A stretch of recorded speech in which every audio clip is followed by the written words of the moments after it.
కృష్ణారెడ్డి గారు పాస్టర్ గారు అందరూ ఇలాగే మాట్లాడతారని ఒక అనుచితమైన వ్యాఖ్య చేయడం జరిగింది. ఆయన అనుచితమైన వ్యాఖ్య కాదండి, ఎవరైతే వ్యాఖ్యలు చేసిండ్రో ఆ వ్యాఖ్యలనే నేను కోట్ చేశాను. భారత మాతకు ఎంతమంది మొగుళ్ళు అన్న పాస్టర్ అనలేదా? ఈ జెండాకి గుడ్డముఖకు ఎవడరా సెల్యూట్ చేసేది అన్నది అనలేదా?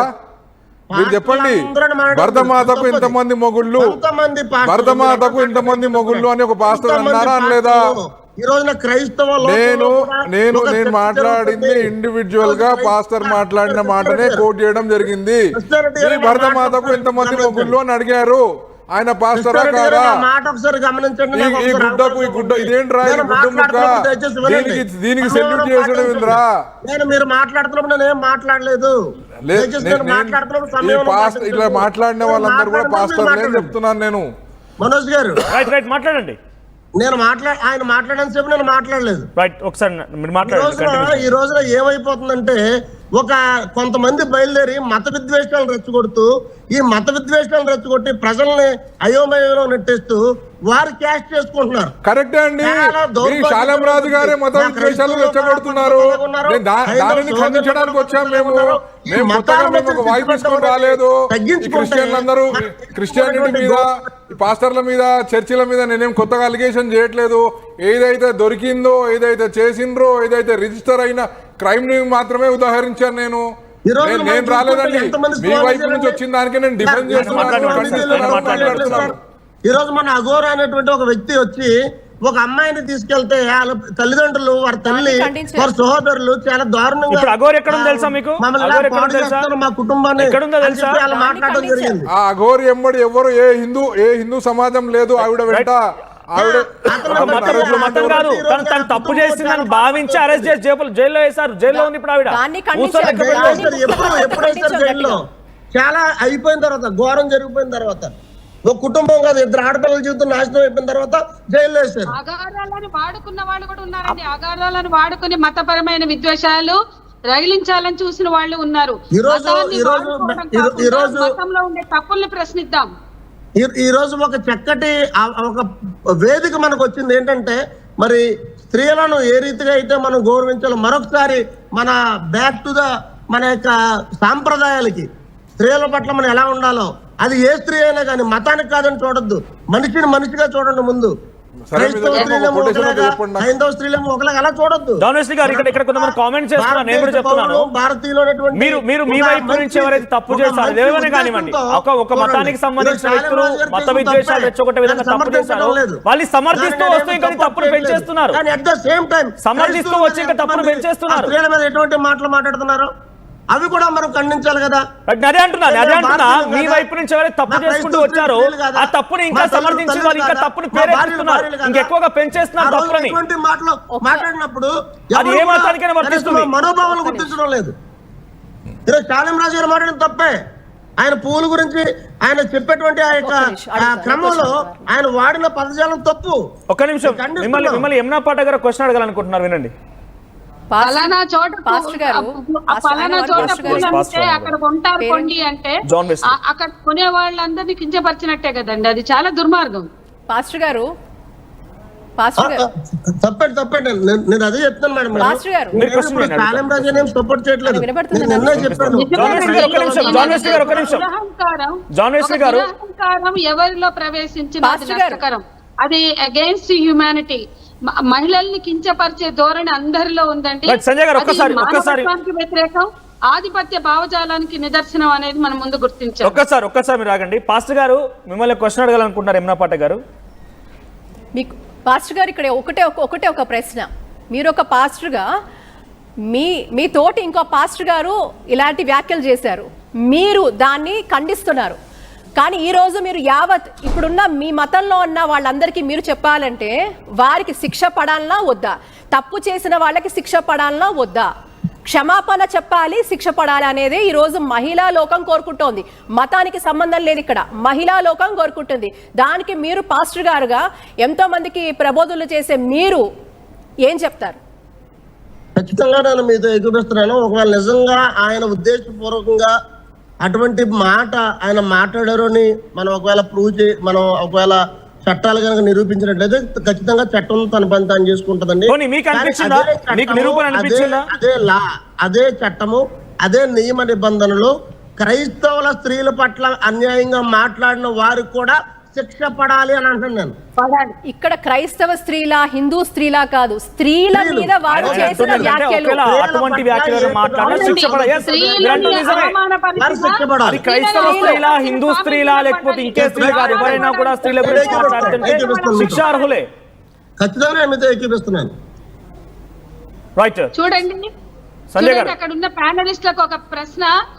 ఇవాళ రాజకీయ నాయకులు అసెంబ్లీలో కూర్చుని ముఖ్యమంత్రులు చేతులకి గాజులు తొడుక్కునిలేమంటారు. అంటే అది కూడా స్త్రీలకు అవమానపరచడమే. గాజులు తొడుక్కోవడం అంత నేరమా, లేకపోతే అంత చేతకంతనమా? రాజకీయ నాయకులు అసెంబ్లీలో పార్లమెంట్ లో కూర్చుని చేతులకు గాజులు తొడుక్కునిలేం, లేకపోతే చీరలు పూలు పంపిస్తాం. ఈ భాషలోనే ఉంది. రాజకీయ నాయకులు అధికారికంగా చట్టసభల్లో చీరలు పూలు పంపిస్తామని మాట్లాడి చూసాం. చేతులకి గాజులు తొడుక్కునేది లేమన్నాం. అట్లాగే ఎంతో మంది స్వామీజీలు మాట్లాడారు. వాళ్ళందరికీ పడాలి శిక్ష అంటున్నాను నేను. స్వామీజీలకి, రాజకీయ నాయకులకి, పాస్టర్ కి అందరికీ పడాలి. చేతులు గాజులు తొడుక్కునేది లేమంటే ఎందుకు పడాలి? నేను యాక్సెప్ట్ చేస్తున్నాను. ఏమంటున్నానంటే ఎవరైనా, అది మనం మతమా, కులమా, రాజకీయమా, ప్రొఫెషన్, గిఫెషన్ ఏది లేదంతా. ఎవరు తప్పు చేసినా తప్పే. కానీ ఏ మేరకు తప్పుని చట్టంలో తీసుకొని శిక్షలు విధిస్తున్నారని ఇక్కడ పాయింట్. ఇక్కడ సతీ కరెక్ట్ అని మాట్లాడిన స్వామీజీలు ఉన్నారు. సతీ దహనం, సతీ సహగమనం కరెక్ట్ అని ఆధునిక కాలంలో మాట్లాడిన రాజకీయ నాయకులు ఉన్నారు, ఎంపీలు ఉన్నారు. ఇవన్నీ వ్యతిరేకించాలి ఏ పార్టీ అయినా, ఏ మతమైనా. ఒకటేంటో ఇక్కడ అన్నిటికీ అతీతంగా, రాజకీయాలకి, కులానికి, మతానికి అతీతంగా స్త్రీకి వివక్ష అనేది కేవలం భారతదేశంలోనే కాదు, ప్రపంచవ్యాప్తంగా స్త్రీ వివక్ష ఎదుర్కొంటూనే ఉంది. ఇక్కడ అగ్రదేశాల, మళ్ళీ ఈ దేశాల, దిగువ దేశాల కాదు.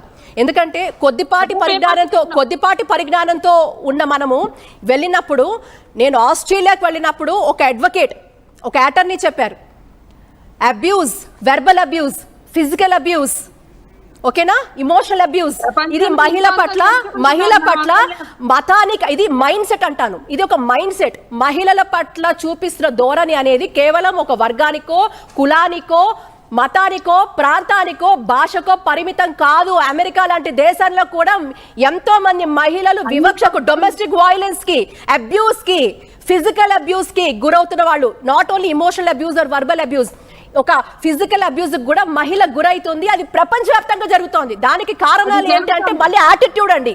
ఒక యాటిట్యూడ్, మగవాడు ఆడవాళ్ళని చూసే ధోరణి, ఆలోచన మారాలి.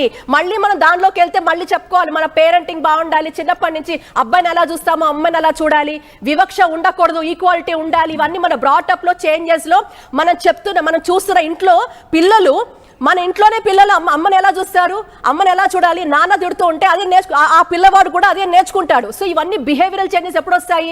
చిన్నప్పటి నుంచి వస్తాయి. ఈ యాటిట్యూడ్ ప్రాబ్లం అనేది కేవలం ఒక దేశానికి పరిమితం కాదు. అన్ని దేశాలలో, ప్రపంచవ్యాప్తంగా అన్ని ఖండాలలో, 7 ఖండాలలో, అన్ని ఖండాలలో, ఆసియాలో ఉంది, ఆఫ్రికాలో ఉంది, అమెరికా లాంటి దేశాల్లో ఉన్నాయి, ఆస్ట్రేలియాలో ఉంది. ఏ ఎగ్జామ్షన్ లేదు. ఆడవాళ్ల మీద వివక్ష అనేది ప్రపంచవ్యాప్తంగా కొనసాగుతోంది. ఇప్పటికీ కూడా ఒక సెకండ్ రేట్ సిటిజన్ గానే చూసే ఒక వివక్ష, ఇట్స్ యాటిట్యూడనల్ ప్రాబ్లం. అక్కడ వీళ్ళ వాళ్ళ కాదు, ఇట్స్ అ ప్రాబ్లం. ఆ ప్రాబ్లం ఎవరికి ఉందో వాళ్ళు నిర్మూలించుకోవాలి. అప్పుడు ఏం చేయాలి? ఇలాంటి మత ప్రవక్తలో, మీరన్న స్వామీజీలో, గురువులో, ఇంకొక మతాల్లో ఉన్న వాళ్ళు స్త్రీని గౌరవించండి. ప్రధానంగా చెప్పాల్సింది ఏమిటి? మీరు స్త్రీని గౌరవించండి. మీరు చూసే దృష్టికోణం మారాలి. డిస్క్రిమినేషన్ యాటిట్యూడ్ మీకు వద్దు, జడ్జిమెంటల్ యాటిట్యూడ్ వద్దు. మహిళని మీరు చూసే కోణంలో మీరు గనక మహిళని తప్పు దృష్టితో చూస్తే ఈ లోకంలో కోర్టులు, చట్టాలు మిమ్మల్ని ఇచ్చేసిన, పై లోకంలో చట్టం ఉంది, అది మిమ్మల్ని విడిచిపెట్టదు. సంజయ్ గారు చెప్తున్నారు. సంజయ్ గారు, యమునా పాఠక్ గారు, నేను ఒక ప్రశ్న. ఇవాళ ఎంతో మంది రాజకీయ నాయకులు తమ అధికారిక ప్రసంగాల్లో చేతులకి గాజులు తొడుక్కుని లేవు అంటే ఎంతమంది ప్రశ్నించగలిగారు? ఎన్ని టీవీలు డిబేట్లు పెట్టగలిగినాయి అంటే యాక్సెప్టబిలిటీ. ఇక్కడ నా క్వశ్చన్ ఏంటంటే, ఒక ముఖ్యమంత్రి అంటాడు చేతులు గాజులు తొడుక్కునిలేమని, కానీ అది ఒక మీడియా చర్చించదు. అంటే యాక్సెప్టబిలిటీ ఏదైతే ఉందో, ప్రపంచమంతా వివక్ష ఉన్నా ఆయా దేశాల్లో ఉన్న కల్చరల్ ఆస్పెక్ట్ ఏదైతే ఉందో అది మరింత యాక్సెప్ట్ చేస్తుంది. పెళ్ళాన్ని కొట్టడం తప్పు కాదు. సంజయ్ గారు అన్నట్టుగా సంజయ్ గారు ఇప్పుడు ఏదైతే అన్నారో వారు నాకు చాలా సుపరిచితులు, అందరికీ సుపరిచితులే వారు. ఈరోజు ఇలాంటి ఫ్రేజెస్ ఎవరైతే వాడుతున్నారో ప్రశ్నించాలి అన్నారు. ఈ దేశం వాక్ స్వాతంత్రం మగవాళ్ళకి ఎంత ఇచ్చిందో ఆడవాళ్ళకి అంతే ఇచ్చింది. నాకు చట్టం సమానంగా ఉంది, కానీ దాన్ని బయటికి వచ్చి ఆ శృంఖాలను తెంచుకొని మాట్లాడే స్వాతంత్రం మనం అలవర్చుకుంటున్నామా అంటే సంజయ్ గారు అలవర్చుకున్నారు, మాట్లాడుతున్నారు. నేను కాస్త అలవర్చుకున్నాను, మాట్లాడుతున్నాను. ఇప్పుడు చాలా ఇంతకు ముందు కంటే ఇప్పుడు ప్రెసెంట్ చాలా మంది మహిళల్లో చైతన్యం వచ్చింది, ఇంకా వస్తుంది. ఇలా ఇప్పుడు ఎవరైతే ఇలా మాట్లాడుతున్నారో వాళ్ళు మార్గదర్శకంగా మహిళల్ని ప్రేరేపిస్తున్నారో, మీరు క్వశ్చన్ చెయ్యాలి మీ హక్కుల్ని, మిమ్మల్ని ఎవరైనా అంటే తాట తీస్తామని చెప్తారో ఇలాంటివి ఎక్కువ జరగాలి, ఎక్కువ అవేర్నెస్ కండక్ట్ చేయాలి. అది ఎవరైనా రాజకీయ పార్టీలకు అతీతంగా, నాయకులకు అతీతంగా వీళ్ళ వాళ్ళ కాదు.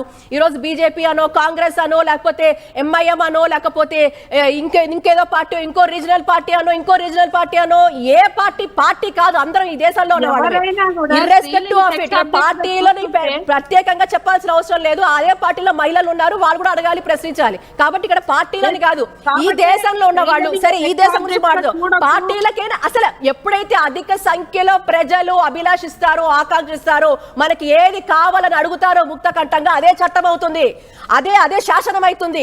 50% మనం ఉన్నాం కదా, ఏం ప్రేరేపిద్దాం, ఉద్యమిద్దాము, మాట్లాడదాము, అవేర్నెస్ తీసుకొద్దాం మహిళా లోకంలో. ఎవరైనా అంటే ఎవరైనా అనండి, తాట తీస్తామని చెప్దాము, తీసుకొద్దాం. సంజయ్ గారిని కూడా ప్రాతినిధ్యం వహించమనండి, అవేర్నెస్ ఇంకా కల్పిద్దాం, స్కూళ్ళకి వెళ్దాం, కాలేజెస్కి వెళ్దాం, ప్రశ్నిద్దాం. మహిళలు అంటే ఊరుకోం, మీ ఏ రాజకీయ పార్టీ అయినా సంబంధం లేదు, ఏ మతమైన సంబంధం లేదు, ఏ కులమైన సంబంధం లేదు. నువ్వు మహిళలంటే మహిళలంతా ఒకటే కులం, మహిళలంతా ఒకే మతం, మహిళలంతా ఒకటే మతం, ఒకటే కులం అన్నప్పుడు మహిళల మీద జరుగుతున్న అగత్యాలు, ఆకృత్యాలు అన్ని ఆగిపోతాయి. ముక్త కట్టంతో మహిళలు ఎప్పుడైతే వాయిస్ రేజ్ చేస్తారో, మమ్మల్ని ఎవరైనా అంటే ఊరుకోమని చెప్తారో తప్పకుండా అక్కడ చలనం వస్తుంది. సో ఇప్పుడు ఓవర్ నైట్ అనేది, ఓవర్ నైట్ అందరికీ చైతన్యం రావాలంటే మీరు కాల్స్ పెట్టాలి, మహిళలు ఫోన్ చేస్తున్నారా, తప్పని చెప్తున్నారా? ఈ అవకాశం ఇప్పుడు ఎక్కువైంది. అందరినీ పిలిచామన్న స్త్రీలని సెక్స్ ఆబ్జెక్ట్స్ గా, అమ్మకపు వస్తువులుగా చూపే మిస్ వరల్డ్ పోటీల్ని వ్యతిరేకిద్దాం రండి అని అందరినీ, మత ధార్మిక శక్తుల నుంచి, హిందూ మతాన్ని ప్రేమించే వాళ్ళ నుంచి అందరినీ పిలిచాం. ఎవరూ రాలే, మేమే దెబ్బలు తిని అరెస్ట్ అయి గృహ నిర్బంధాలకు గురయ్యాం. ఒక్కసారిగా మీరు అంటున్నట్టుగా పొలిటికల్ లో సాఫ్ట్ కార్నర్ అవుతున్న అమ్మాయిల విషయం పైన కృష్ణ గారితో మాట్లాడుతున్నాం.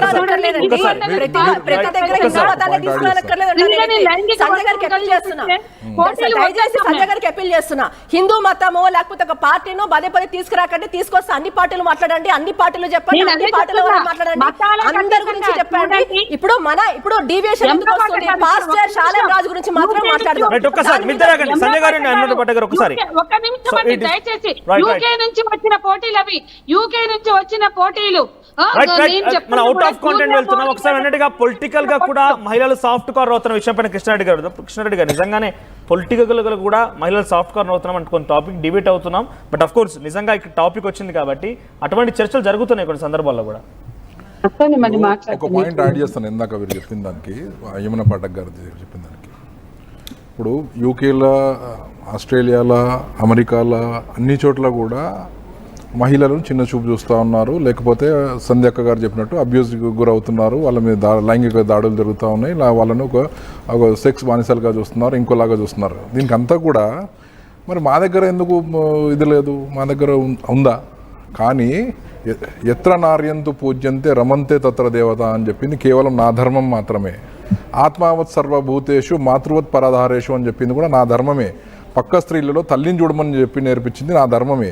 ఇటువంటి కొటేషన్స్ కానీ లేకపోతే ఇటువంటి సమానమైనటువంటి ఈ ధర్మాలు కానీ మీ ఇతర మతాల్లో ఉన్నట్లయితే కానీ చూపించండి, వాటిని కూడా ఆమోదింపజేయండి. రెండోది, మనం చిన్నప్పటి నుంచి పిల్లల్ని పెంచేటప్పుడు కూడా మనం తల్లి అనే బోధనంగా చెప్తారనమాట, అమ్మ అనే పిలుస్తారు మన దగ్గర దీంట్లో. తర్వాత ఈ మీ రాజకీయ పార్టీలకు వచ్చేసరికి, లేకపోతే ఇందాక అక్కగారు చెప్పినట్టు ఈ మిస్ వరల్డ్ పోటీలను బహిష్కరించాడంటే జస్ట్ విశ్వ హిందూ పరిషత్ వచ్చింది, విశ్వ హిందూ పరిషత్ పత్రికా ప్రకటనలు కూడా చూడొచ్చు. మేము డీజీపీకి వెళ్ళి వినతి పత్రాలు కూడా ఇచ్చినాం. విశ్వ హిందూ పరిషత్ ఈ మత ప్రాతిక మీద ఉన్నటువంటి మా లాంటి సంఘాలు కూడా వచ్చినాయి, వాళ్ళు కూడా వినతి పత్రాలు ఇచ్చినాం.